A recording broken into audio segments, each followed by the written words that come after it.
Sun Tzu on the Art of War. The oldest military treatise in the world. 1. Laying plans. 1. Sun Tzu said, "The art of war is of vital importance to the state." 2. It is a matter of life and death, a road either to safety or to ruin. Hence it is a subject of inquiry which can on no account be neglected. 3. The art of war, then, is governed by 5 constant factors, to be taken into account in one's deliberations, when seeking to determine the conditions obtaining in the field. 4. These are: 1. The moral law. 2. Heaven. 3. Earth. 4. The commander. 5. Method and discipline. 5,6.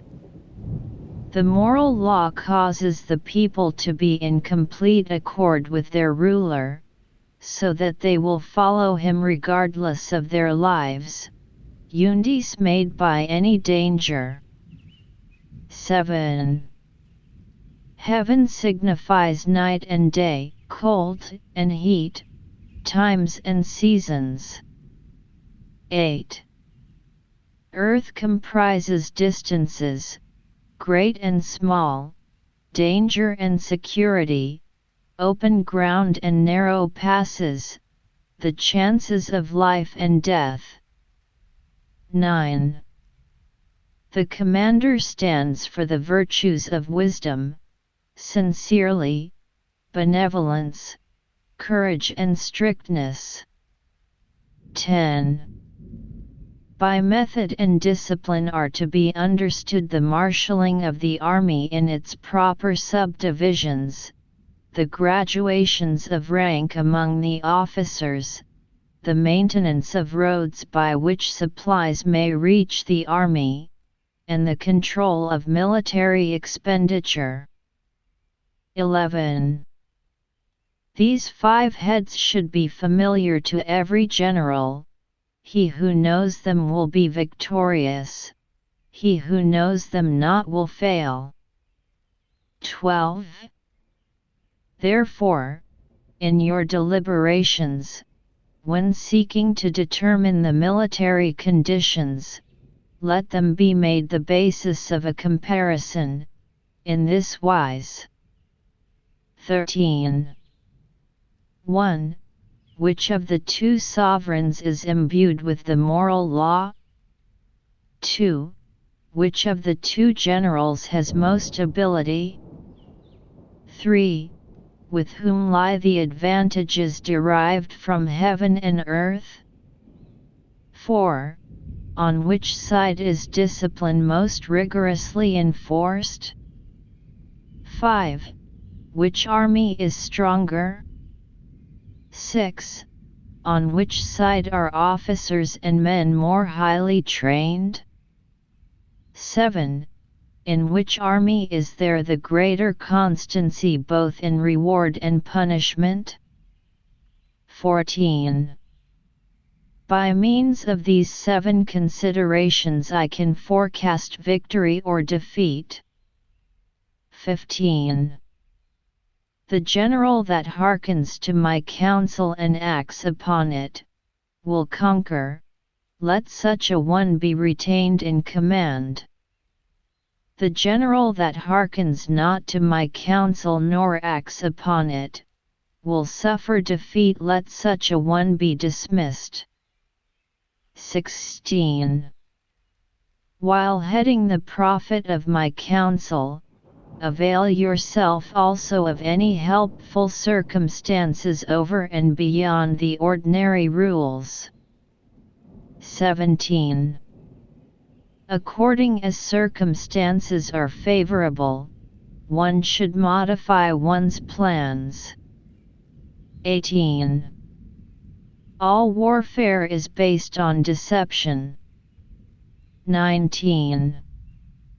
Hence, when able to attack, we must seem unable; when using our forces, we must seem inactive; when we are near, we must make the enemy believe we are far away; when far away, we must make him believe we are near.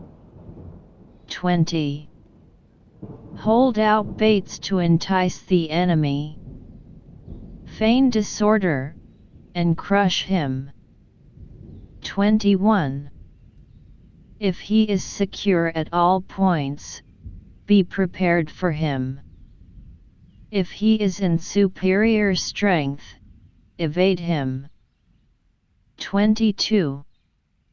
If your opponent is of choleric temper, seek to irritate him.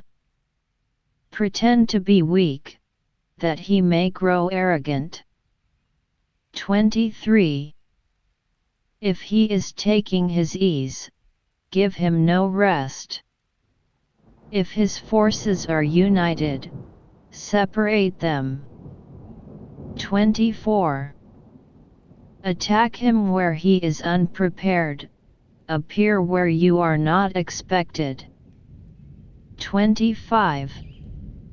These military devices, leading to victory, must not be divulged beforehand. 26. Now the general who wins a battle makes many calculations in his temple ere the battle is fought. The general who loses a battle makes but few calculations beforehand. Thus do many calculations lead to victory, and few calculations to defeat; how much more no calculation at all. It is by attention to this point that I can foresee who is likely to win or lose. 2. Waging war. 1. Sun Tzu said, in the operations of war, where there are in the field 1,000 swift chariots, as many heavy chariots, and 100,000 mail-clad soldiers, with provisions enough to carry them 1,000ly, the expenditure at home and at the front, including entertainment of guests, small items such as glue and paint, and sums spent on chariots and armor, will reach the total of 1,000 ounces of silver per day. Such is the cost of raising an army of 100,000 men. 2. When you engage in actual fighting, if victory is long in coming, then men's weapons will grow dull and their ardor will be damped. If you lay siege to a town, you will exhaust your strength. 3. Again, if the campaign is protracted, the resources of the state will not be equal to the strain. 4. Now, when your weapons are dulled, your ardor damped, your strength exhausted and your treasure spent, other chieftains will spring up to take advantage of your extremity. Then no man, however wise, will be able to avert the consequences that must ensue. 5. Thus, though we have heard of stupid haste in war, cleverness has never been seen associated with long delays. 6. There is no instance of a country having benefited from prolonged warfare. 7. It is only one who is thoroughly acquainted with the evils of war that can thoroughly understand the profitable way of carrying it on. 8. The skillful soldier does not raise a second levy, neither are his supply wagons loaded more than twice. 9. Bring war material with you from home, but forage on the enemy. Thus the army will have food enough for its needs. 10. Poverty of the state exchequer causes an army to be maintained by contributions from a distance. Contributing to maintain an army at a distance causes the people to be impoverished. 11. On the other hand, the proximity of an army causes prices to go up, and high prices cause the people's substance to be drained away.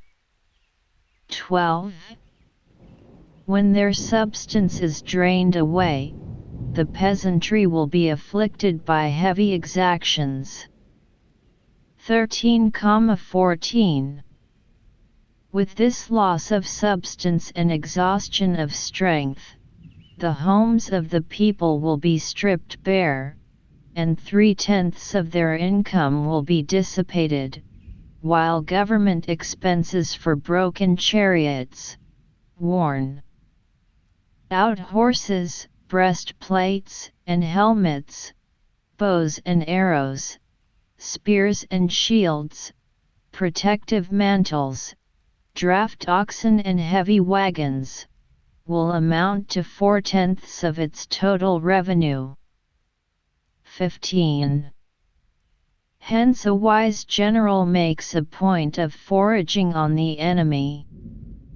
1 cartload of the enemy's provisions is equivalent to 20 of one's own, and likewise a single pickle of his provender is equivalent to 20 from one's own store. 16. Now in order to kill the enemy, our men must be roused to anger, that there may be advantage from defeating the enemy, they must have their rewards. 17. Therefore in chariot fighting, when 10 or more chariots have been taken, those should be rewarded who took the first. Our own flags should be substituted for those of the enemy, and the chariots mingled and used in conjunction with ours. The captured soldiers should be kindly treated and kept. 18. This is called using the conquered foe to augment one's own strength. 19. In war, then, let your great object be victory, not lengthy campaigns. 20. Thus it may be known that the leader of armies is the arbiter of the people's fate, the man on whom it depends whether the nation shall be in peace or in peril. 3. Attack by stratagem. 1. Sun Tzu said, in the practical art of war, the best thing of all is to take the enemy's country whole and intact. To shatter and destroy it is not so good. So, too, it is better to recapture an army entire than to destroy it. To capture a regiment, a detachment, or a company entire than to destroy them. 2. Hence to fight and conquer in all your battles is not supreme excellence. Supreme excellence consists in breaking the enemy's resistance without fighting. 3. Thus the highest form of generalship is to balk the enemy's plans. The next best is to prevent the junction of the enemy's forces. The next in order is to attack the enemy's army in the field, and the worst policy of all is to besiege walled cities. 4. The rule is, not to besiege walled cities if it can possibly be avoided. The preparation of mantelets, movable shelters, and various implements of war will take up 3 whole months, and the piling up of mountains over against the walls will take 3 months more. 5. The general, unable to control his irritation, will launch his men to the assault like swarming ants, with the result that 1/3 of his men are slain while the town still remains untaken. Such are the disastrous effects of a siege. 6. Therefore the skillful leader subdues the enemy's troops without any fighting, he captures their cities without laying siege to them, he overthrows their kingdom without lengthy operations in the field. 7. With his forces intact he will dispute the mastery of the empire, and thus, without losing a man, his triumph will be complete. This is the method of attacking by stratagem. 8. It is the rule in war, if our forces are 10 to the enemy's 1, to surround him, if 5 to 1, to attack him, if twice as numerous, to divide our army into 2. 9. If equally matched, we can offer battle, if slightly inferior in numbers, we can avoid the enemy, if quite unequal in every way, we can flee from him. 10. Hence, though an obstinate fight may be made by a small force, in the end it must be captured by the larger force. 11. Now the general is the bulwark of the state. If the bulwark is complete at all points, the state will be strong. If the bulwark is defective, the state will be weak. 12. There are 3 ways in which a ruler can bring misfortune upon his army. 13. 1. By commanding the army to advance or to retreat, being ignorant of the fact that it cannot obey. This is called hobbling the army. 14. 2. By attempting to govern an army in the same way as he administers a kingdom, being ignorant of the conditions which obtain in an army. This causes restlessness in the soldiers' minds. 15. 3. By employing the officers of his army without discrimination, through ignorance of the military principle of adaptation to circumstances. This shakes the confidence of the soldiers. 16. But when the army is restless and distrustful, trouble is sure to come from the other feudal princes. This is simply bringing anarchy into the army, and flinging victory away. 17. Thus we may know that there are 5 essentials for victory. 1. He will win who knows when to fight and when not to fight. 2. He will win who knows how to handle both superior and inferior forces. 3. He will win whose army is animated by the same spirit throughout all its ranks. 4. He will win who, prepared himself, waits to take the enemy unprepared. 5. He will win who has military capacity and is not interfered with by the sovereign. 18. Hence the saying, if you know the enemy and know yourself, you need not fear the result of 100 battles. If you know yourself but not the enemy, for every victory gained you will also suffer a defeat. If you know neither the enemy nor yourself, you will succumb in every battle. 4. Tactical dispositions. 1. Sun Tzu said, the good fighters of old first put themselves beyond the possibility of defeat, and then waited for an opportunity of defeating the enemy.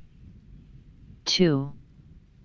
To secure ourselves against defeat lies in our own hands, but the opportunity of defeating the enemy is provided by the enemy himself. 3. Thus the good fighter is able to secure himself against defeat, but cannot make certain of defeating the enemy. 4. Hence the saying, one may know how to conquer without being able to do it. 5. Security against defeat implies defensive tactics. Ability to defeat the enemy means taking the offensive. 6. Standing on the defensive indicates insufficient strength. Attacking, a superabundance of strength. 7. The general who is skilled in defense hides in the most secret recesses of the earth. He who is skilled in attack flashes forth from the topmost heights of heaven. Thus on the one hand we have ability to protect our selves, on the other, a victory that is complete. 8. To see victory only when it is within the ken of the common herd is not the acme of excellence. 9. Neither is it the acme of excellence if you fight and conquer and the whole empire says, well done. 10. To lift an autumn hair is no sign of great strength. To see the sun and moon is no sign of sharp sight. To hear the noise of thunder is no sign of a quick ear. 11. What the ancients called a clever fighter is one who not only wins, but excels in winning with ease. 12. Hence his victories bring him neither reputation for wisdom nor credit for courage. 13. He wins his battles by making no mistakes. Making no mistakes is what establishes the certainty of victory, for it means conquering an enemy that is already defeated. 14. Hence the skillful fighter puts himself into a position which makes defeat impossible, and does not miss the moment for defeating the enemy. 15. Thus it is that in war the victorious strategist only seeks battle after the victory has been won, whereas he who is destined to defeat first fights and afterwards looks for victory. 16. The consummate leader cultivates the moral law, and strictly adheres to method and discipline, thus it is in his power to control success. 17. In respect of military method, we have, firstly, measurement, secondly, estimation of quantity, thirdly, calculation, fourthly, balancing of chances, fifthly, victory. 18. Measurement owes its existence to earth, estimation of quantity to measurement, calculation to estimation of quantity, balancing of chances to calculation, and victory to balancing of chances. 19. A victorious army opposed to a routed one, is as a pound's weight placed in the scale against a single grain. 20. The onrush of a conquering force is like the bursting of pent-up waters into a chasm 1,000 fathoms deep. 5. Energy. 1. Sun Tzu said, "The control of a large force is the same principle as the control of a few men, it is merely a question of dividing up their numbers." 2. Fighting with a large army under your command is nowise different from fighting with a small one, it is merely a question of instituting signs and signals. 3. To ensure that your whole host may withstand the brunt of the enemy's attack and remain unshaken, this is effected by maneuvers direct and indirect. 4. That the impact of your army may be like a grindstone dashed against an egg, this is effected by the science of weak points and strong. 5. In all fighting, the direct method may be used for joining battle, but indirect methods will be needed in order to secure victory. 6. Indirect tactics, efficiently applied, are inexhaustible as heaven and earth, unending as the flow of rivers and streams, like the sun and moon, they end but to begin anew, like the 4 seasons, they pass away to return once more. 7. There are not more than 5 musical notes, yet the combinations of these 5 give rise to more melodies than can ever be heard. 8. There are not more than 5 primary colors, blue, yellow, red, white, and black, yet in combination they produce more hues than can ever been seen. 9. There are not more than 5 cardinal tastes, sour, acrid, salt, sweet, bitter, yet combinations of them yield more flavors than can ever be tasted. 10. In battle, there are not more than 2 methods of attack, the direct and the indirect, yet these 2 in combination give rise to an endless series of maneuvers. 11. The direct and the indirect lead on to each other in turn. It is like moving in a circle, you never come to an end.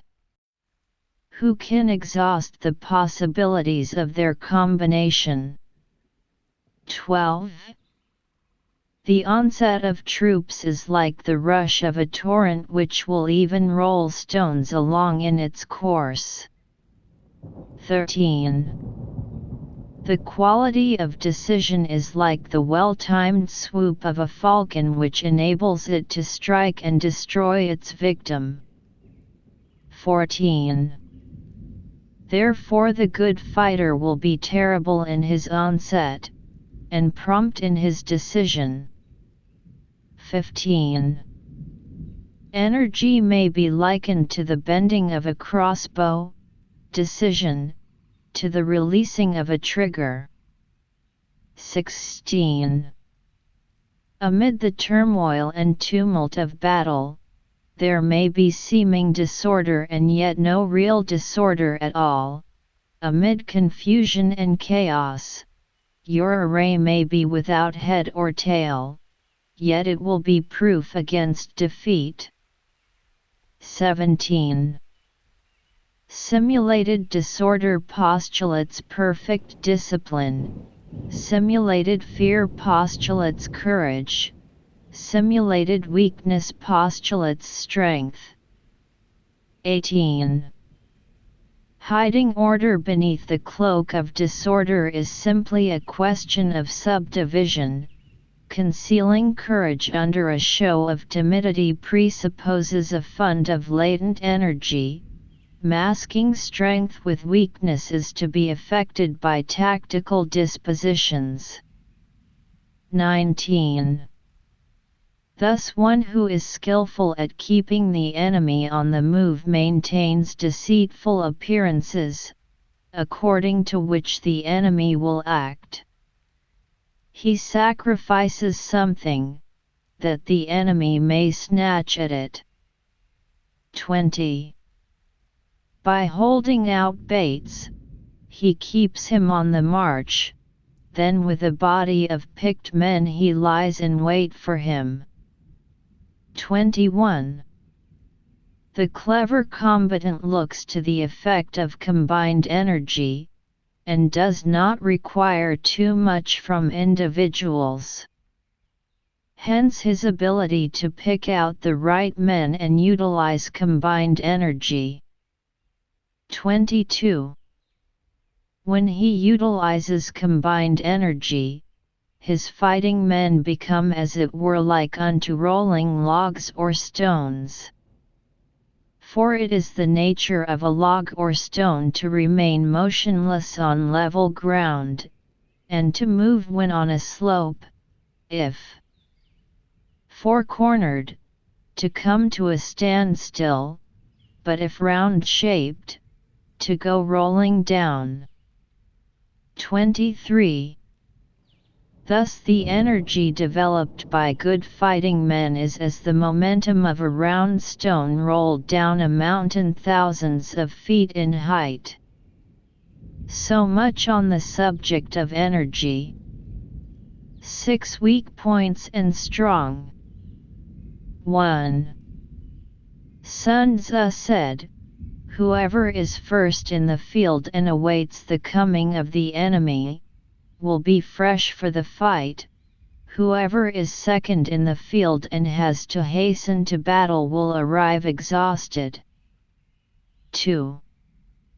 Therefore the clever combatant imposes his will on the enemy, but does not allow the enemy's will to be imposed on him. 3. By holding out advantages to him, he can cause the enemy to approach of his own accord, or, by inflicting damage, he can make it impossible for the enemy to draw near. 4. If the enemy is taking his ease, he can harass him. If well supplied with food, he can starve him out.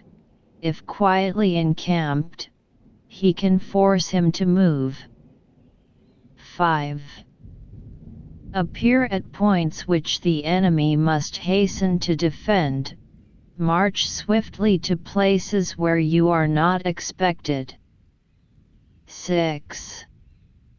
An army may march great distances without distress, if it marches through country where the enemy is not. 7. You can be sure of succeeding in your attacks if you only attack places which are undefended. You can ensure the safety of your defense if you only hold positions that cannot be attacked. 8. Hence that general is skillful in attack whose opponent does not know what to defend, and he is skillful in defense whose opponent does not know what to attack. 9. O divine art of subtlety and secrecy! Through you we learn to be invisible, through you inaudible, and hence we can hold the enemy's fate in our hands. 10. You may advance and be absolutely irresistible, if you make for the enemy's weak points, you may retire and be safe from pursuit if your movements are more rapid than those of the enemy. 11. If we wish to fight, the enemy can be forced to an engagement even though he be sheltered behind a high rampart and a deep ditch. All we need do is attack some other place that he will be obliged to relieve. 12. If we do not wish to fight, we can prevent the enemy from engaging us even though the lines of our encampment be merely traced out on the ground. All we need do is to throw something odd and unaccountable in his way. 13. By discovering the enemy's dispositions and remaining invisible ourselves, we can keep our forces concentrated, while the enemy's must be divided. 14. We can form a single united body, while the enemy must split up into fractions. Hence there will be a whole pitted against separate parts of a whole, which means that we shall be many to the enemy's few. 15. And if we are able thus to attack an inferior force with a superior one, our opponents will be in dire straits. 16.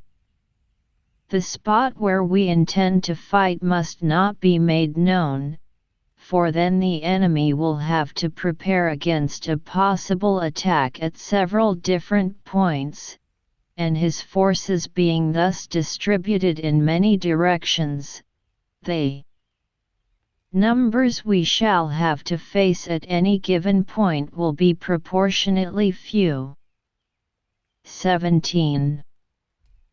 For should the enemy strengthen his van, he will weaken his rear; should he strengthen his rear, he will weaken his van; should he strengthen his left, he will weaken his right; should he strengthen his right, he will weaken his left. If he sends reinforcements everywhere, he will everywhere be weak. 18.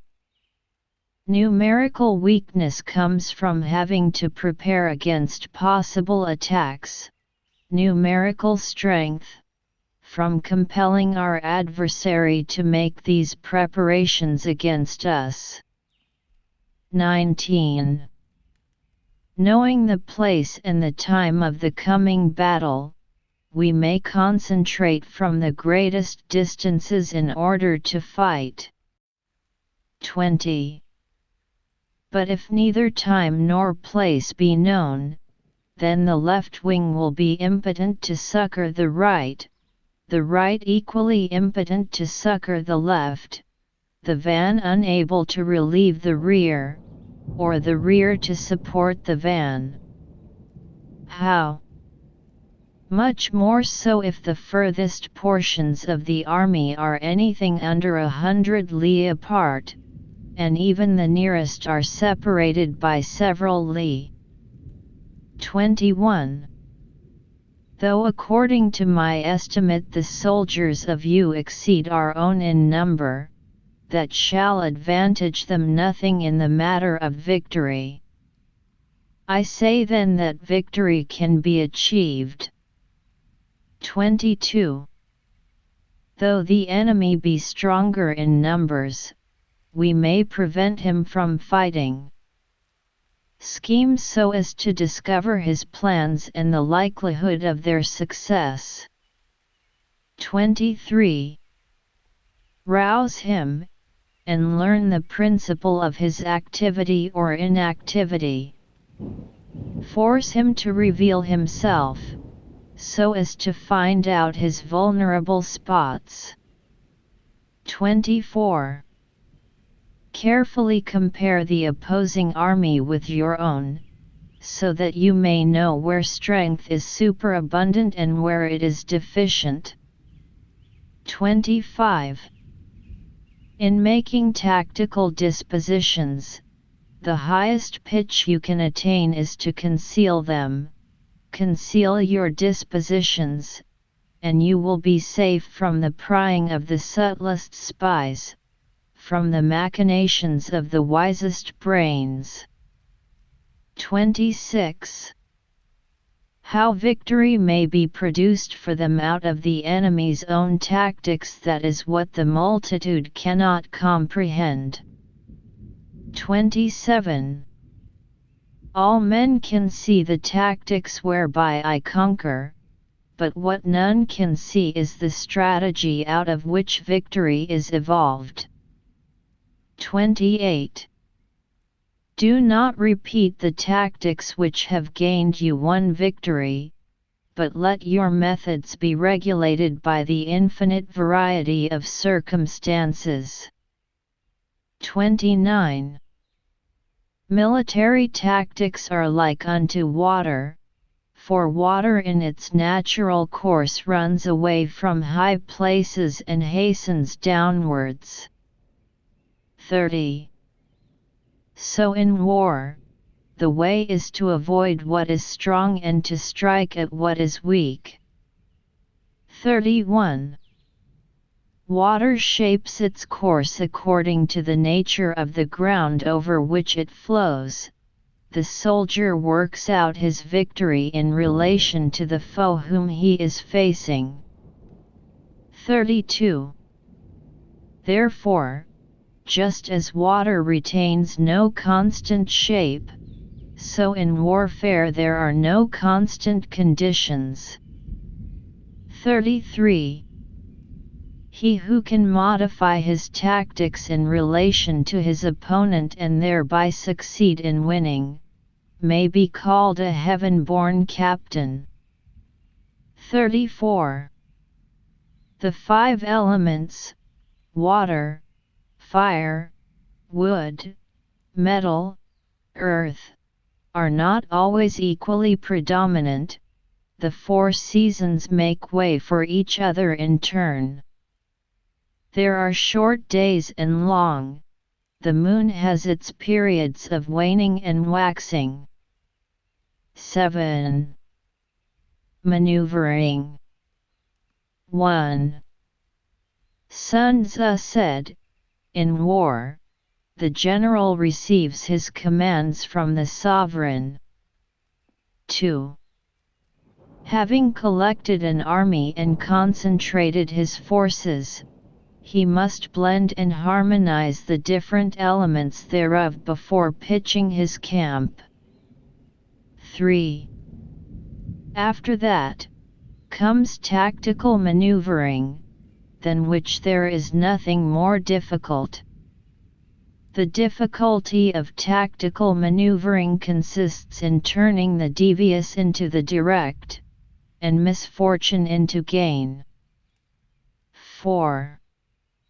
Thus, to take a long and circuitous route, after enticing the enemy out of the way, and those starting after him, to contrive to reach the goal before him, shows knowledge of the artifice of deviation. 5. Maneuvering with an army is advantageous, with an undisciplined multitude, most dangerous. 6. If you set a fully equipped army in march in order to snatch an advantage, the chances are that you will be too late.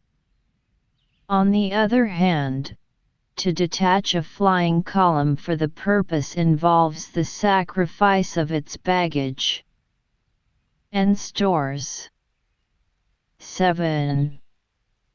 Thus, if you order your men to roll up their buff coats, and make forced marches without halting day or night, covering double the usual distance at a stretch, doing 100 li in order to wrest an advantage, they Leaders of all your 3 divisions will fall into the hands of the enemy.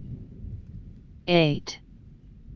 The stronger men will be in front, the jaded ones will fall behind, and on this plan only 1/10 of your army will reach its destination.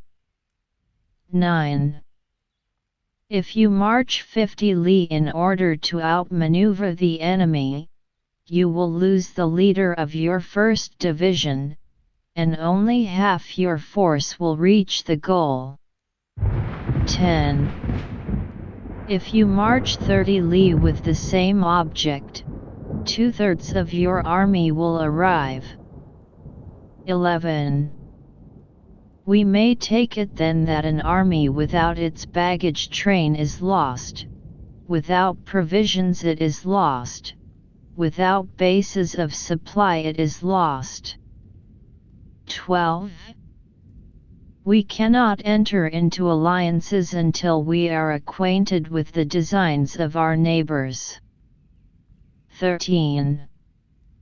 We are not fit to lead an army on the march unless we are familiar with the face of the country, its mountains and forests, its pitfalls and precipices, its marshes and swamps. 14. We shall be unable to turn natural advantage to account unless we make use of local guides. 15. In war, practice dissimulation, and you will succeed. 16. Whether to concentrate or to divide your troops must be decided by circumstances. 17. Let your rapidity be that of the wind, your compactness that of the forest. 18. In raiding and plundering be like fire, is immovability like a mountain. 19. Let your plans be dark and impenetrable as night, and when you move, fall like a thunderbolt. 20. When you plunder a countryside, let the spoil be divided amongst your men. When you capture new territory, cut it up into allotments for the benefit of the soldiery. 21. Ponder and deliberate before you make a move. 22. He will conquer who has learnt the artifice of deviation. Such is the art of maneuvering. 23. The Book of Army Management says, on the field of battle, the spoken word does not carry far enough, hence the institution of gongs and drums. Nor can ordinary objects be seen clearly enough, hence the institution of banners and flags. 24. Gongs and drums, banners, and flags, are means whereby the ears and eyes of the host may be focused on one particular point. 25. The host thus forming a single united body, is it impossible either for the brave to advance alone, or for the cowardly to retreat alone. This is the art of handling large masses of men. 26. In night fighting, then, make much use of signal fires and drums, and in fighting by day, of flags and banners, as a means of influencing the ears and eyes of your army. 27. A whole army may be robbed of its spirit, a commander-in-chief may be robbed of his presence of mind. 28. Now a soldier's spirit is keenest in the morning, by noonday it has begun to flag, and in the evening, his mind is bent only on returning to camp. 29. A clever general, therefore, avoids an army when its spirit is keen, but attacks it when it is sluggish and inclined to return. This is the art of studying moods. 30. Disciplined and calm, to await the appearance of disorder and hubbub amongst the enemy. This is the art of retaining self-possession. 31. To be near the goal while the enemy is still far from it, to wait at ease while the enemy is toiling and struggling, to be well fed while the enemy is famished. This is the art of husbanding one's strength. 32.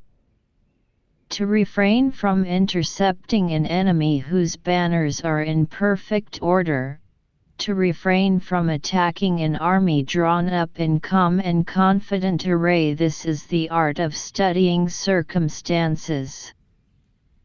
33. It is a military axiom not to advance uphill against the enemy, nor to oppose him when he comes downhill. 34. Do not pursue an enemy who simulates flight. Do not attack soldiers whose temper is keen. 35. Do not swallow bait offered by the enemy. Do not interfere with an army that is returning home. 36. When you surround an army, leave an outlet free. Do not press a desperate foe too hard. 37. Such is the art of warfare. 8. Variation in tactics. 1. Sun Tzu said, in war, the general receives his commands from the sovereign, collects his army and concentrates his forces. 2. When in difficult country, do not encamp. In country here high roads intersect, join hands with your allies. Do not linger in dangerously isolated positions. In hemmed-in situations, you must resort to stratagem. In desperate position, you must fight. 3. There are roads which must not be followed, armies which must be not attacked, towns which must be besieged, positions which must not be contested, commands of the sovereign which must not be obeyed. 4. The general who thoroughly understands the advantages that accompany variation of tactics knows how to handle his troops. 5. The general who does not understand these, may be well acquainted with the configuration of the country, yet he will not be able to turn his knowledge to practical account. 6. So, the student of war who is unversed in the art of war of varying his plans, even though he be acquainted with the 5 advantages, will fail to make the best use of his men. 7. Hence in the wise leader's plans, considerations of advantage and of disadvantage will be blended together. 8. If our expectation of advantage be tempered in this way, we may succeed in accomplishing the essential part of our schemes. 9. If, on the other hand, in the midst of difficulties we are always ready to seize an advantage, we may extricate ourselves from misfortune. 10. Reduce the hostile chiefs by inflicting damage on them, and make trouble for them, and keep them constantly engaged. Hold out specious allurements, and make them rush to any given point. 11. The art of war teaches us to rely not on the likelihood of the enemy's not coming, but on our own readiness to receive him, not on the chance of his not attacking, but rather on the fact that we have made our position unassailable. 12. There are 5 dangerous faults which may affect a general. 1. Recklessness, which leads to destruction. 2. Cowardice, which leads to capture. 3. A hasty temper, which can be provoked by insults. 4. A delicacy of honor which is sensitive to shame. 5. Over-solicitude for his men, which exposes him to worry and trouble. 13. These are the 5 besetting sins of a general, ruinous to the conduct of war. 14. When an army is overthrown and its leader slain, the cause will surely be found among these 5 dangerous faults. Let them be a subject of meditation. 9. The army on the march. 1. Sun Tzu said, "We come now to the question of encamping the army, and observing signs of the enemy. Pass quickly over mountains, and keep in the neighborhood of valleys." 2. Camp in high places, facing the sun. Do not climb heights in order to fight. So much for mountain warfare. 3. After crossing a river, you should get far away from it. 4. When an invading force crosses a river in its onward march, do not advance to meet it in midstream. It will be best to let half the army get across, and then deliver your attack. 5. If you are anxious to fight, you should not go to meet the invader near a river which he has to cross. 6. Moor your craft higher up than the enemy, and facing the sun. Do not move upstream to meet the enemy. So much for river warfare. 7.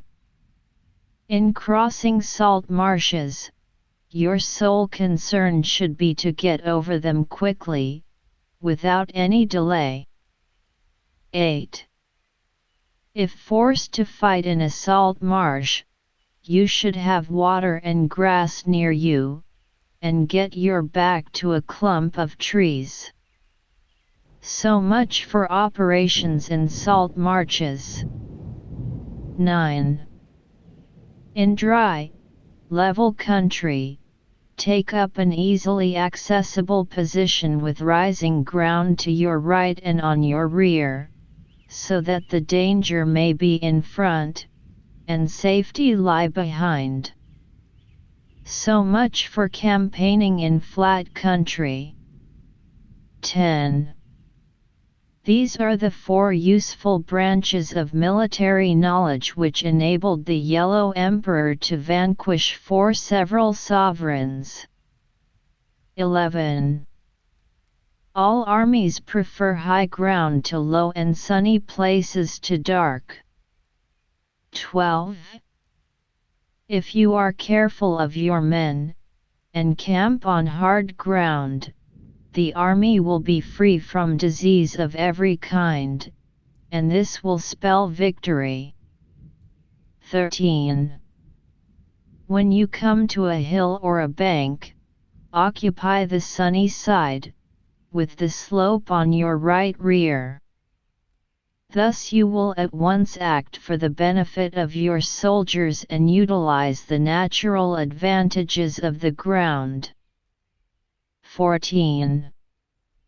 When, in consequence of heavy rains up country, a river which you wish to ford is swollen and flecked with foam, you must wait until it subsides. 15. Country in which there are precipitous cliffs with torrents running between, deep natural hollows, confined places, tangled thickets, quagmires and crevasses, should be left with all possible speed and not approached. 16. While we keep away from such places, we should get the enemy to approach them. While we face them, we should let the enemy have them on his rear. 17.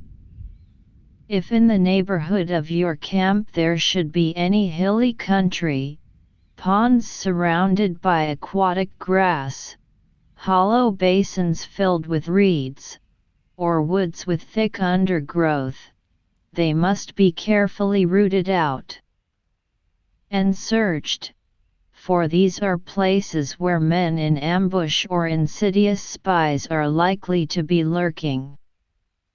18. When the enemy is close at hand and remains quiet, he is relying on the natural strength of his position. 19. When he keeps aloof and tries to provoke a battle, he is anxious for the other side to advance. 20. If his place of encampment is easy of access, he is tendering a bait. 21. Movement amongst the trees of a forest shows that the enemy is advancing. The appearance of a number of screens in the midst of thick grass means that the enemy wants to make us suspicious. 22. The rising of birds in their flight is the sign of an ambuscade. Startled beasts indicate that a sudden attack is coming. 23. When there is dust rising in a high column, it is the sign of chariots advancing. When the dust is low, but spread over a wide area, it betokens the approach of infantry.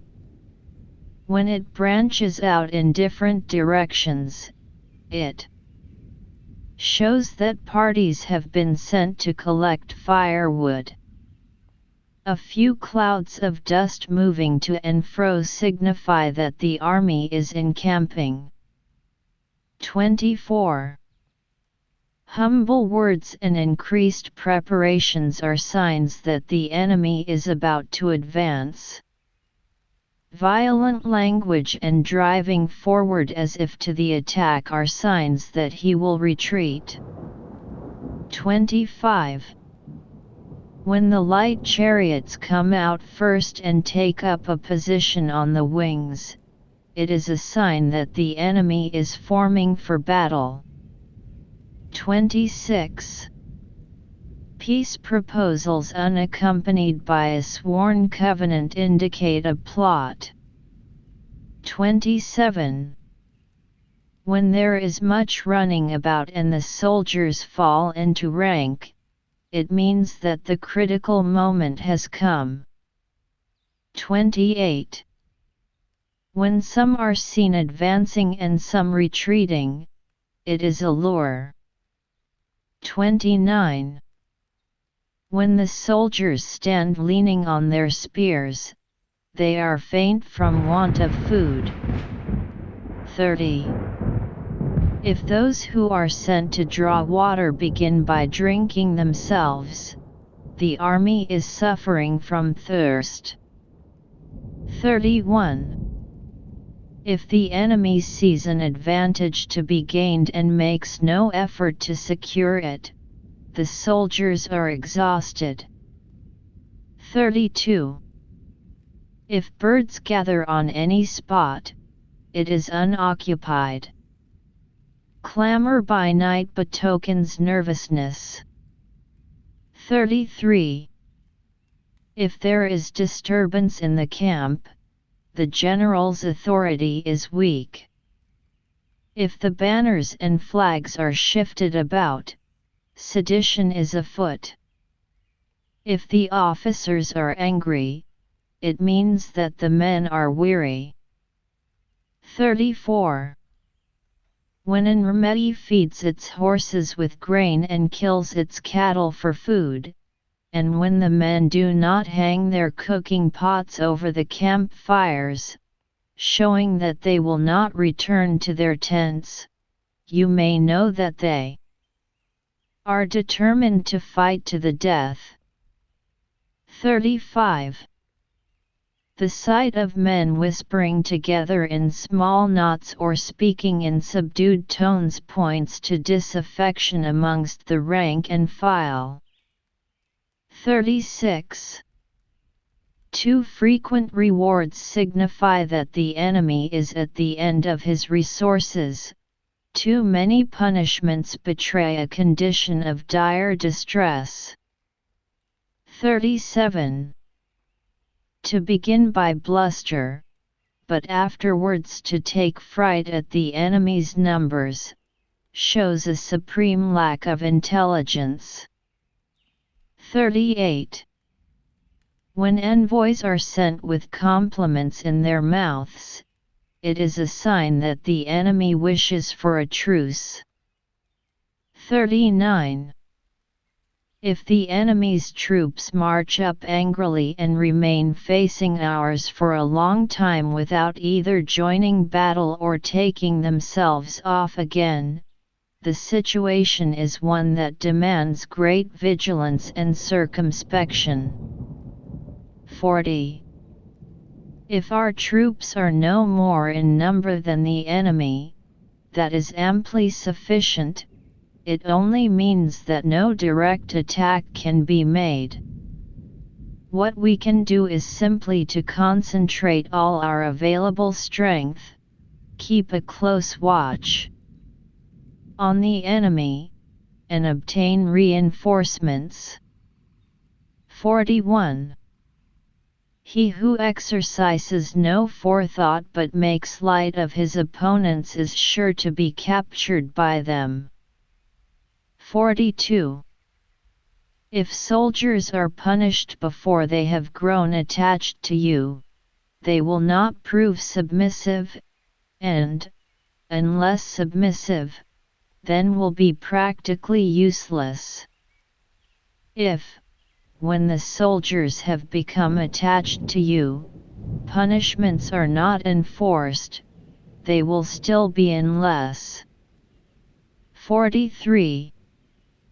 Therefore soldiers must be treated in the first instance with humanity, but kept under control by means of iron discipline. This is a certain road to victory. 44. If in training soldiers commands are habitually enforced, the army will be well disciplined. If not, its discipline will be bad. 45. If a general shows confidence in his men but always insists on his orders being obeyed, the gain will be mutual. 10. Terrain. 1. Sun Tzu said, we may distinguish 6 kinds of terrain, to wit: 1. Accessible ground. 2. Entangling ground. 3. Temporizing ground. 4. Narrow passes. 5. Precipitous heights. 6. positions at a great distance from the enemy. 2. Ground which can be freely traversed by both sides is called accessible. 3. With regard to ground of this nature, be before the enemy in occupying the raised and sunny spots, and carefully guard your line of supplies. Then you will be able to fight with advantage. 4. Ground which can be abandoned but is hard to reoccupy is called entangling. 5.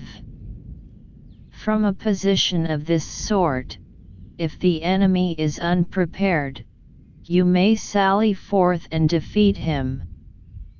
But if the enemy is prepared for your coming, and you fail to defeat him, then, return being impossible, disaster will ensue.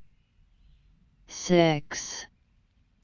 When the position is such that neither side will gain by making the first move, it is called temporizing ground. 7. In a position of this sort, even though the enemy should offer us an attractive bait, it will be advisable not to stir forth, but rather to retreat, thus enticing the enemy in his turn. Then, when part of his army has come out, we may deliver our attack with advantage. 8. With regard to narrow passes, if you can occupy them first, let them be strongly garrisoned and await the advent of the enemy. 9. Should the army forestall you in occupying a pass, do not go after him if the pass is fully garrisoned, but only if it is weakly garrisoned. 10. With regard to precipitous heights, if you are beforehand with your adversary, you should occupy the raised and sunny spots, and there wait for him to come up. 11. If the enemy has occupied them before you, do not follow him, but retreat and try to entice him away. 12. If you are situated at a great distance from the enemy, and the strength of the two armies is equal, it is not easy to provoke a battle, and fighting will be to your disadvantage. 13. These 6 are the principles connected with earth. The general who has attained a responsible post must be careful to study them. 14. Now an army is exposed to 6 several calamities, not arising from natural causes, but from faults for which the general is responsible. These are: 1. Flight. 2. Insubordination. 3. Collapse. 4. Ruin. 5. Disorganization. 6. Rout. 15. Other conditions being equal, if one force is hurled against another 10 times its size, the result will be the flight of the former. 16. When the common soldiers are too strong and their officers too weak, the result is insubordination. When the officers are too strong and the common soldiers too weak, the result is collapse. 17. When the higher officers are angry and insubordinate, and on meeting the enemy give battle on their own account from a feeling of resentment, before the commander-in-chief can tell whether or no he is in a position to fight, the result is ruin. 18. When the general is weak and without authority, when his orders are not clear and distinct, when there are no fixed duties assigned to officers and men, and the ranks are formed in a slovenly haphazard manner. The result is utter disorganization. 19.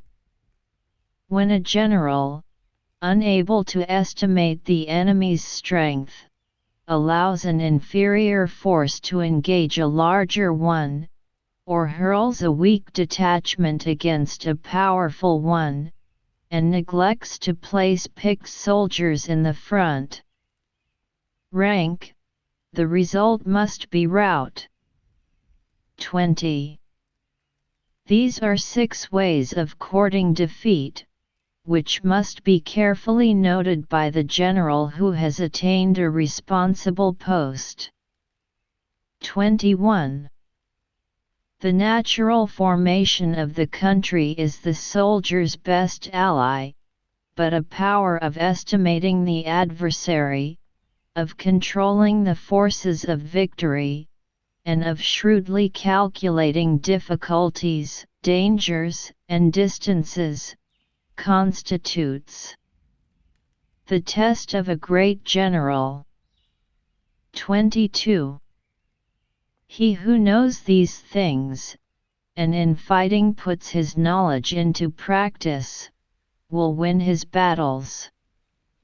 He who knows them not, nor practices them, will surely be defeated. 23. If fighting is sure to result in victory, then you must fight, even though the ruler forbid it. If fighting will not result in victory, then you must not fight even at the ruler's bidding. 24. The general who advances without coveting fame and retreats without fearing disgrace, whose only thought is to protect his country and do good service for his sovereign, is the jewel of the kingdom. 25. Regard your soldiers as your children, and they will follow you into the deepest valleys.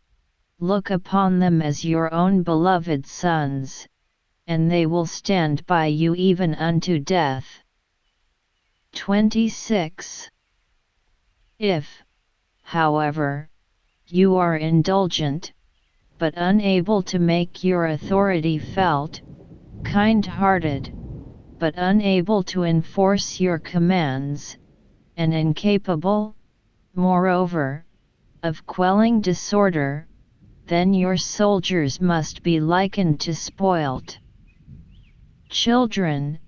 They are useless for any practical purpose. 27. If we know that our own men are in a condition to attack, but are unaware that the enemy is not open to attack, we have gone only halfway towards victory. 28. If we know that the enemy is open to attack, but are unaware that our own men are not in a condition to attack, we have gone only halfway towards victory. 29. If we know that the enemy is open to attack, and also know that our men are in a condition to attack, but are unaware that the nature of the ground makes fighting impracticable, we have still gone only halfway towards victory. 30.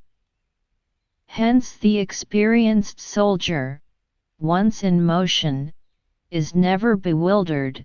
Once he has broken camp, he is never at a loss. 31.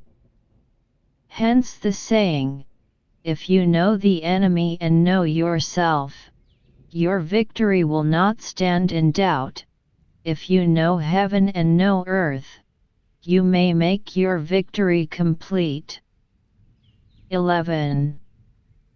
The 9 situations. 1. Sun Tzu said, "The art of war recognizes 9 varieties of ground. 1. Dispersive ground. 2. Facile ground. 3. Contentious ground. 4. Open ground. 5. Ground of intersecting highways. 6. Serious ground. 7. Difficult ground. 8. Hemmed-in ground. 9. Desperate ground.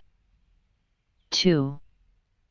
When a chieftain is fighting in his own territory, it is dispersive ground. 3. When he has penetrated into hostile territory, but to no great distance, it is facile ground. 4. Ground the possession of which imports great advantage to either side, is contentious ground. 5. Ground on which each side has liberty of movement is open ground. 6. Ground which forms the key to 3 contiguous states, so that he who occupies it first has most of the empire at his command, is a ground of intersecting highways. 7.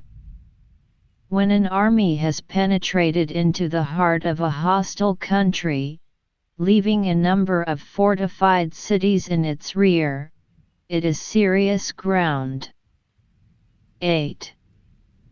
Mountain forests, rugged steeps, marshes and fens, all country that is hard to traverse, this is difficult ground.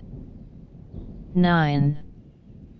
Ground which is reached through narrow gorges, and from which we can only retire by tortuous paths so that a small number of the enemy would suffice to crush a large body of our men, this is hemmed-in ground.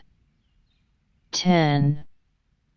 Ground on which we can only be saved from destruction by fighting without delay, is desperate ground. 11. On dispersive ground, therefore, fight not. On facile ground, halt not. On contentious ground, attack not. 12. On open ground, do not try to block the enemy's way. On the ground of intersecting highways, join hands with your allies. 13. On serious ground, gather in plunder. In difficult ground, keep steadily on the march. 14. On hemmed-in ground, resort to stratagem. On desperate ground, fight. 15. Those who were called skillful leaders of old knew how to drive a wedge between the enemy's front and rear, to prevent cooperation between his large and small divisions, to hinder the good troops from rescuing the bad, the officers from rallying their men. 16. When the enemy's men were united, they managed to keep them in disorder. 17. When it was to their advantage, they made a forward move, when otherwise, they stopped still. 18. If asked how to cope with a great host of the enemy in orderly array and on the point of marching to the attack, I should say, begin by seizing something which your opponent holds dear, then he will be amenable to your will. 19. Rapidity is the essence of war. Take advantage of the enemy's unreadiness. Make your way by unexpected routes, and attack unguarded spots. 20. The following are the principles to be observed by an invading force. The further you penetrate into a country, the greater will be the solidarity of your troops, and thus the defenders will not prevail against you. 21. Make forays in fertile country in order to supply your army with food. 22. Carefully study the well-being of your men, and do not overtax them. Concentrate your energy and hoard your strength. Keep your army continually on the move, and devise unfathomable plans. 23. Throw your soldiers into positions whence there is no escape, and they will prefer death to flight. If they will face death, there is nothing they may not achieve. Officers and men alike will put forth their uttermost strength. 24. Soldiers when in desperate straits lose the sense of fear. If there is no place of refuge, they will stand firm. If they are in hostile country, they will show a stubborn front. If there is no help for it, they will fight hard. 25. Thus, without waiting to be marshaled, the soldiers will be constantly on the qui-vive. Without waiting to be asked, they will do your will. Without restrictions, they will be faithful. Without giving orders, they can be trusted. 26. Prohibit the taking of omens, and do away with superstitious doubts. Then, until death itself comes, no calamity need be feared. 27. If our soldiers are not overburdened with money, it is not because they have a distaste for riches. If their lives are not unduly long, it is not because they are disinclined to longevity. 28. On the day they are ordered out to battle, your soldiers may weep, those sitting up bedewing their garments, and those lying down letting the tears run down their cheeks. But let them once be brought to bay, and they will display the courage of a Chu or a Ki. 29. The skillful tactician may be likened to the Shui Jian. Now the Shui Jian is a snake that is found in the Chung Mountains. Strike at its head, and you will be attacked by its tail. Strike at its tail, and you will be attacked by its head. Strike at its middle, and you will be attacked by head and tail both. 30. Asked if an army can be made to imitate the Shui Jian, I should answer, yes. For the men of Wu and the men of Yu are enemies, yet if they are crossing a river in the same boat and are caught by a storm, they will come to each other's assistance just as the left hand helps the right. 31. Hence it is not enough to put one's trust in the tethering of horses, and the burying of chariot wheels in the ground. 32. The principle on which to manage an army is to set up one standard of courage which all must reach. 33. How to make the best of both strong and weak, that is a question involving the proper use of ground. 34. Thus the skillful general conducts his army just as though he were leading a single man, willy-nilly, by the hand. 35. It is the business of a general to be quiet and thus ensure secrecy, upright and just, and thus maintain order. 36. He must be able to mystify his officers and men by false reports and appearances, and thus keep them in total ignorance. 37. By altering his arrangements and changing his plans, he keeps the enemy without definite knowledge. By shifting his camp and taking circuitous routes, he prevents the enemy from anticipating his purpose. 38. At the critical moment, the leader of an army acts like one who has climbed up a height and then kicks away the ladder behind him. He carries his men deep into hostile territory before he shows his hand. 39. He burns his boats and breaks his cooking pots, like a shepherd driving a flock of sheep. He drives his men this way and that, and nothing knows whither he is going. 40. To muster his host and bring it into danger, this may be termed the business of the general. 41. The different measures suited to the 9 varieties of ground, the expediency of aggressive or defensive tactics, and the fundamental laws of human nature, these are things that must most certainly be studied. 42. When invading hostile territory, the general principle is that penetrating deeply brings cohesion, penetrating but a short way means dispersion. 43.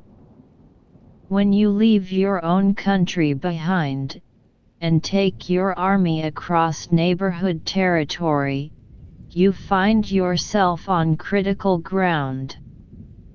When there are means of communication on all 4 sides, the ground is one of intersecting highways. 44. When you penetrate deeply into a country, it is serious ground. When you penetrate but a little way, it is facile ground. 45. When you have the enemy's strongholds on your rear, and narrow passes in front, it is hemmed-in ground. When there is no place of refuge at all, it is desperate ground. 46. Therefore, on dispersive ground, I would inspire my men with unity of purpose. On facile ground, I would see that there is close connection between all parts of my army. 47. On contentious ground, I would hurry up my rear. 48. On open ground, I would keep a vigilant eye on my defenses. On ground of intersecting highways, I would consolidate my alliances. 49. On serious ground, I would try to ensure a continuous stream of supplies. On difficult ground, I would keep pushing on along the road. 50. On hemmed-in ground, I would block any way of retreat. On desperate ground, I would proclaim to my soldiers the hopelessness of saving their lives. 51. For it is the soldier's disposition to offer an obstinate resistance when surrounded, to fight hard when he cannot help himself, and to obey promptly when he has fallen into danger. 52. We cannot enter into alliance with neighboring princes until we are acquainted with their designs. We are not fit to lead an army on the march unless we are familiar with the face of the country, its mountains and forests, its pitfalls and precipices, its marshes and swamps. We shall be unable to turn natural advantages to account unless we make use of local guides. 53. To be ignored of any one of the following 4 or 5 principles does not befit a warlike prince. 54. When a warlike prince attacks a powerful state, his generalship shows itself in preventing the concentration of the enemy's forces. He overawes his opponents, and their allies are prevented from joining against him. 55. Hence he does not strive to ally himself with all and sundry, nor does he foster the power of other states. He carries out his own secret designs, keeping his antagonists in awe. Thus he is able to capture their cities and overthrow their kingdoms. 56. Bestow rewards without regard to rule, issue orders without regard to previous arrangements, and you will be able to handle a whole army as though you had to do with but a single man. 57. Confront your soldiers with the deed itself, never let them know your design. When the outlook is bright, bring it before their eyes, but tell them nothing when the situation is gloomy. 58. Place your army in deadly peril, and it will survive. Plunge it into desperate straits, and it will come off in safety. 59.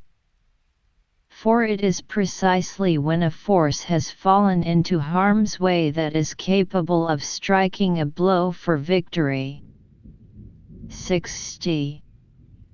Success in warfare is gained by carefully accommodating ourselves to the enemy's purpose. 61. By persistently hanging on the enemy's flank, we shall succeed in the long run in killing the commander-in-chief. 62. This is called ability to accomplish a thing by sheer cunning. 63. On the day that you take up your command, block the frontier passes, destroy the official tallies, and stop the passage of all emissaries. 64. Be stern in the council chamber, so that you may control the situation. 65. If the enemy leaves a door open, you must rush in. 66. Forestall your opponent by seizing what he holds dear, and subtly contrive to time his arrival on the ground. 67. Walk in the path defined by rule, and accommodate yourself to the enemy until you can fight a decisive battle. 68. At first, then, exhibit the coyness of a maiden, until the enemy gives you an opening, afterwards emulate the rapidity of a running hare, and it will be too late for the enemy to oppose you. 12. The attack by fire. 1. Sun Tzu said, there are 5 ways of attacking with fire. The first is to burn soldiers in their camp, the second is to burn stores, the third is to burn baggage trains, the fourth is to burn arsenals and magazines, the fifth is to hurl dropping fire amongst the enemy. 2. In order to carry out an attack, we must have means available. The material for raising fire should always be kept in readiness. 3. There is a proper season for making attacks with fire, and special days for starting a conflagration. 4. The proper season is when the weather is very dry. The special days are those when the moon is in the constellations of the sieve, the wall, the wing, or the crossbar, for these 4 are all days of rising wind. 5. In attacking with fire, one should be prepared to meet 5 possible developments. 6. 1. When fire breaks out inside to enemy's camp, respond at once with an attack from without. 7. 2. If there is an outbreak of fire, but the enemy's soldiers remain quiet, bide your time and do not attack. 8. 3. When the force of the flames has reached its height, follow it up with an attack, if that is practicable. If not, stay where you are. 9. 4. If it is possible to make an assault with fire from without, do not wait for it to break out within, but deliver your attack at a favorable moment. 10. 5. When you start a fire, be to windward of it. Do not attack from the leeward. 11. A wind that rises in the daytime lasts long, but a night breeze soon falls. 12. In every army, the 5 developments connected with fire must be known, the movements of the stars calculated, and a watch kept for the proper days. 13. Hence those who use fire as an aid to the attack show intelligence, those who use water as an aid to the attack gain an accession of strength. 14. By means of water, an enemy may be intercepted, but not robbed of all his belongings. 15. Unhappy is the fate of one who tries to win his battles and succeed in his attacks without cultivating the spirit of enterprise, for the result is waste of time and general stagnation. 16.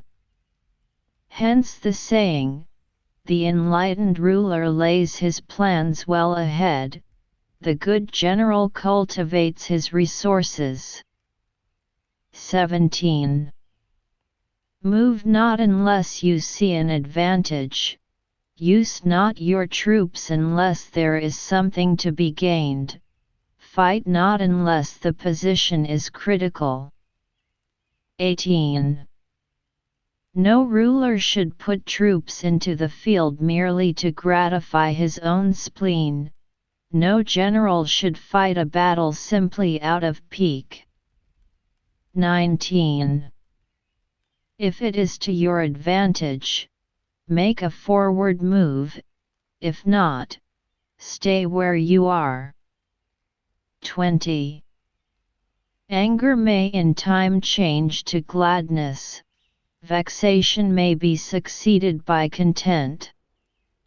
21. But a kingdom that has once been destroyed can never come again into being, nor can the dead ever be brought back to life. 22. Hence the enlightened ruler is heedful and the good general full of caution. This is the way to keep a country at peace and an army intact. 13. The use of spies. 1. Sun Tzu said, raising a host of 100,000 men and marching them great distances entails heavy loss on the people and a drain on the resources of the state. The daily expenditure will amount to 1,000 ounces of silver. There will be commotion at home and abroad, and men will drop down exhausted on the highways. As many as 700,000 families will be impeded in their labor. 2. Hostile armies may face each other for years, striving for the victory which is decided in a single day. This being so, to remain in ignorance of the enemy's condition simply because one grudges the outlay of 100 ounces of silver in honors and emoluments, is the height of inhumanity. 3. One who acts thus is no leader of men, no present help to his sovereign, no master of victory. 4. Thus, what enables the wise sovereign and the good general to strike and conquer, and achieve things beyond the reach of ordinary men, is foreknowledge. 5. Now this foreknowledge cannot be elicited from spirits, it cannot be obtained inductively from experience, nor by any deductive calculation. 6. Knowledge of the enemy's dispositions can only be obtained from other men. 7. Hence the use of spies, of whom there are 5 classes. 1. Local spies. 2. Inward spies.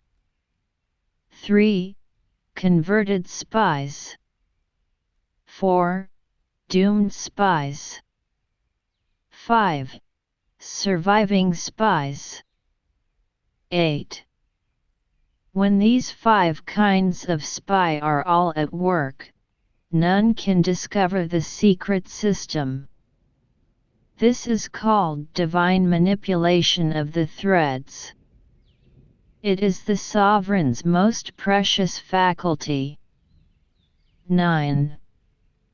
Having local spies means employing the services of the inhabitants of a district. 10. Having inward spies, making use of officials of the enemy. 11. Having converted spies, getting hold of the enemy's spies and using them for our own purposes. 12.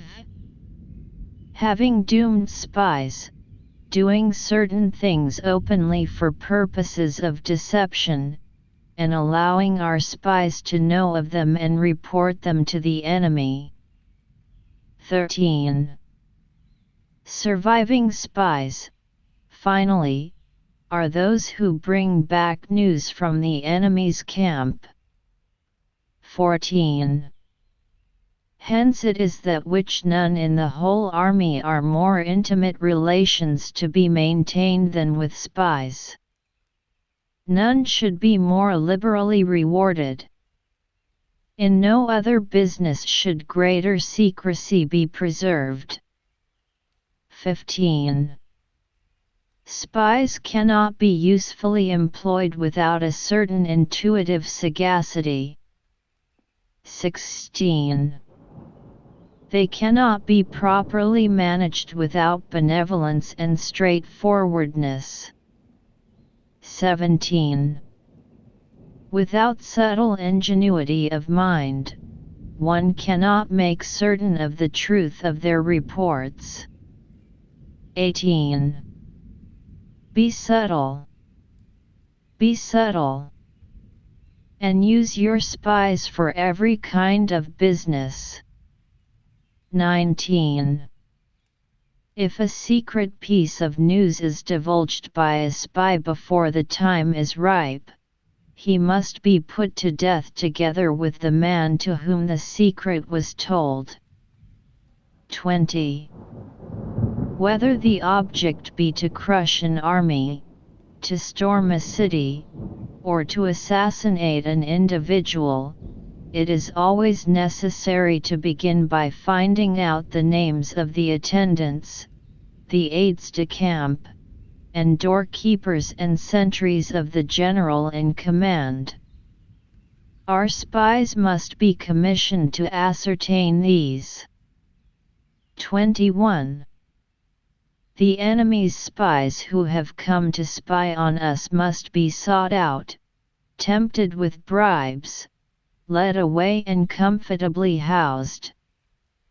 Thus they will become converted spies and available for our service. 22. It is through the information brought by the converted spy that we are able to acquire and employ local and inward spies. 23. It is owing to his information, again, that we can cause the doomed spy to carry false tidings to the enemy. 24. Lastly, it is by his information that the surviving spy can be used on appointed occasions. 25. The end and aim of spying in all its 5 varieties is knowledge of the enemy, and this knowledge can only be derived, in the first instance, from the converted spy. Hence it is essential that the converted spy be treated with the utmost liberality. 26. Of old, the rise of the Yin dynasty was due to I Chi, who had served under the Shah. Likewise, the rise of the Zhou dynasty was due to Liuya, who had served under the Yin. 27.